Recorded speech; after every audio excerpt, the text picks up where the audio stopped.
Jail నుంచి బయటకు వచ్చాడు.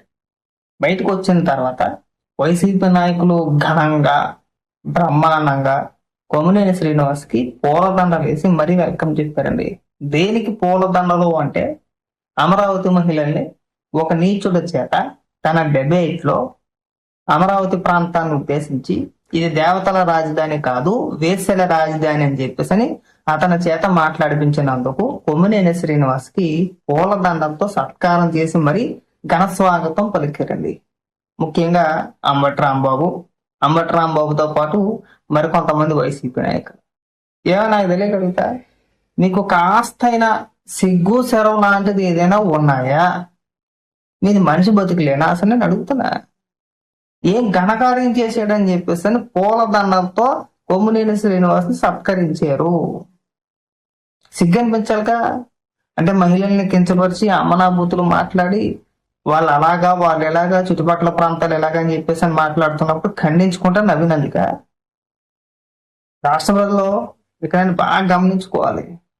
ఎవరైతే బూతులు బాగా మాట్లాడతారో వాళ్ళే కావాలి. ఉదాహరణకి కొడా నాని కావచ్చు, రోజా కావచ్చు, అంబటి రాంబాబు కావచ్చు, ఎక్సెట్రా ఎక్సెట్రా. అలాగే కొమ్మినేని శ్రీనివాసు, ఇంకా కృష్ణరాజు లాంటి వ్యక్తులు, ఇంకా కొంతమంది ఉన్నారు. వీళ్ళకి కావాలి తప్పితే వాస్తవాలు ఇప్పుడు మాట్లాడరండి. మీరు బాగా గమనించారో లేదో, వైసీపీలో మెజారిటీ 90% మహిళల్ని నీచంగా కించపరిచి మాట్లాడే వ్యక్తులే ఉంటారు. అది కొమ్మినేనే కాదు, అధికార ప్రతినిధులు కావచ్చు, నాయకులు కావచ్చు, కార్యకర్తలు కావచ్చు, ఎమ్మెల్యేలుగా చేసిన వ్యక్తులు కావచ్చు, మంత్రులు కావచ్చు, మాజీ మంత్రులు. మెజారిటీ 90% వ్యక్తులు మహిళలను కించపరుస్తూ మాట్లాడే వ్యక్తులే. అందులోనూ మహిళా నాయకురాలైనా సరే, వైఎస్ఆర్సీపీ పార్టీలో ఉన్న మహిళా నాయకురాలైనా ఉదాహరణకి రోజాని జీవిస్తే సరిపోతాయి. ఎవరు అవసరం లేదు. దిగజారిపోయి మాట్లాడే వ్యక్తులు. పైగా సాక్షిలు ఎట్లా పెట్టే చెప్పిన రిలీజ్ తర్వాత కొమ్మినేని రియాక్షన్. దేనికి రియాక్షన్ నాకు అర్థం కావట్లా. మొదట్లో ఆ డిబేట్ లో మాట్లాడిన మాటలు తప్పు, సాక్షి యాజమాన్యం ఖండించింది అని చెప్పేసి మాట్లాడారు కదా. కొమ్మినేని శ్రీనివాస్ మాట్లాడడం కాదు, ఆ డిబేట్ నిర్వహించకూడదు, ఆ కృష్ణరాజు మాట్లాడిన మాటలు తప్పు, మేము దీన్ని సమర్థించట్లేదని చెప్పేసి సాక్షి యాజమాన్యం అలాగే కొంతమంది వైసీపీ నాయకులు బహిరంగంగా చెప్పిన మాటలు కదా. ఆ తర్వాత ఇప్పుడు బెయిల్ వచ్చిన తర్వాత సడన్ గా ప్లేట్ మార్చేసి కొమ్మినేని పైన పెట్టిన అక్రమ కేసు ఇవాళ కొమ్మినేని సొతపోస కాబట్టి మేము సన్మానించి సత్కారాలు చేసి ఘన స్వాగతం పలుకుతామని మాట్లాడుతున్నారు. ఒక స్టాండ్ మీద ఉన్నది. ఇప్పుడు మనం ఆ వార్త బయటకు వచ్చిన తర్వాత, ఆ వ్యాఖ్యలు వైరల్ అయిన తర్వాత, సోషల్ మీడియాలో ట్రోల్ అయిన తర్వాత ఖండించారు కదా. మరి సడన్ గా బెయిల్ వచ్చిన తర్వాత సడన్ గా కొమ్మినేని సొతపోస ఎలా అయిపోతాడు? ఎందుకు అంత ఘన స్వాగతాలని అడుగుతున్నా. అంటే ఆ వ్యాఖ్యలకు సాక్షి యాజమాన్యం మద్దతు తెలుపుతుంది. కొమ్మినేని శ్రీనివాస్ కావచ్చు, లేదంటే కృష్ణరాజు కావచ్చు, అమరావతి ప్రాంతం పైన అమరావతి ప్రాంతంలో ఉన్న మహిళలు పనిచేసిన వ్యాఖ్యలు ఏవైతే ఉన్నాయో ఆ వ్యాఖ్యలకు మద్దతు తెలుపుతూ ఇవాళ కొమ్మినేనికి ఘన స్వాగతం పలికారండి. కనీసం సిగ్గనేది అనిపించట్లా. ఇవాళ ఒక మాట మాట్లాడతారు, రేపు ఒక మాట మాట్లాడతారు. ఏంట్రా అంటే నిన్న మాట్లాడిన మాటలు ప్రజల్లో గుర్తుండదు, ప్రజలందరూ కూడా మర్చిపోతారు, ప్రజలు ఎప్పటికప్పుడు మర్చిపోతారని భ్రమల్లో బతికేస్తున్నారు. ప్రజలు ఎవరు కూడా మర్చిపోరండి. మీరు ఆ ఊహల్లోనే ఆ భ్రమంలోనే మీరు బతికేస్తున్నారేమో కానీ ప్రజలు ఎవరో కూడా ఇలాంటి వ్యాఖ్యల్ని మర్చిపోరు. అది మీ భ్రమ. ముందు వాటి నుంచి బయటికి రండి. విష ప్రచారాలు మానేయండి, మహిళలను గౌరవించండి, వాళ్ళ పట్ల అసభ్య పదజాలంతో మాట్లాడుతూ. మరి మీరు కూడా మాట్లాడుతున్నారు కదండి, ఆ రోజాను ఉద్దేశించి అలా అంటున్నారు కదంటే రోజా ఈనాడు మహిళగా మాట్లాడాల. మీరు కావాలంటే తను మాట్లాడిన మాటలు అధికారంలో ఉన్నప్పుడు, అధికారంలో లేనప్పుడు, ముఖ్యంగా 2019 నుంచి 24 మధ్యలో తను మాట్లాడిన మాటలు సాధారణంగా మీ కుటుంబంలో ఉన్న మహిళలు అయితే మాట్లాడతారా?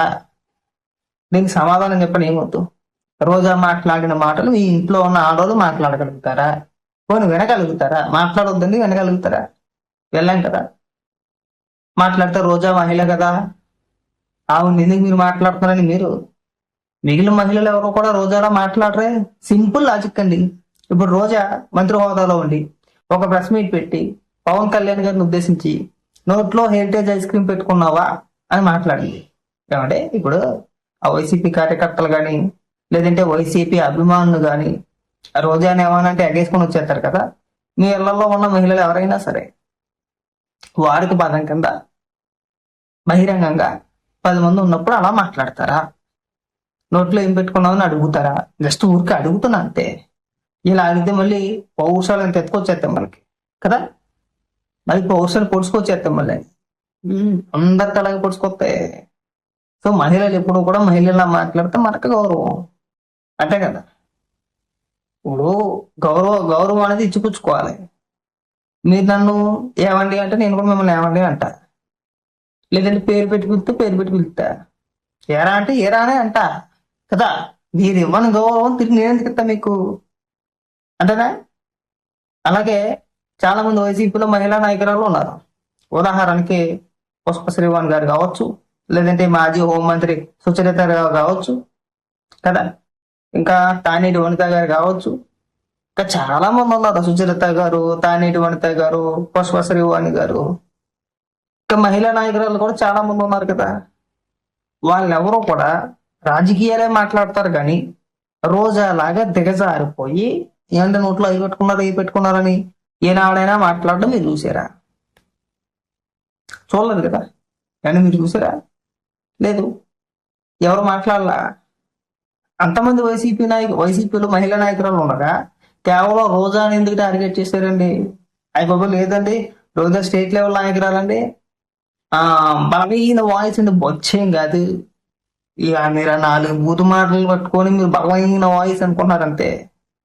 ఇప్పుడు కొడాలని ఫేమ్ లోకి వచ్చినా, వల్లభనేని వంశీ ఫేమ్ లోకి వచ్చినా, అంబటరాంబాబు ఫేమ్ లోకి వచ్చినా ఈ అంతా బూత్ బ్యాచ్. బూతుల మూలంగా వీళ్ళంతా ఫేమ్ లోకి వచ్చారు.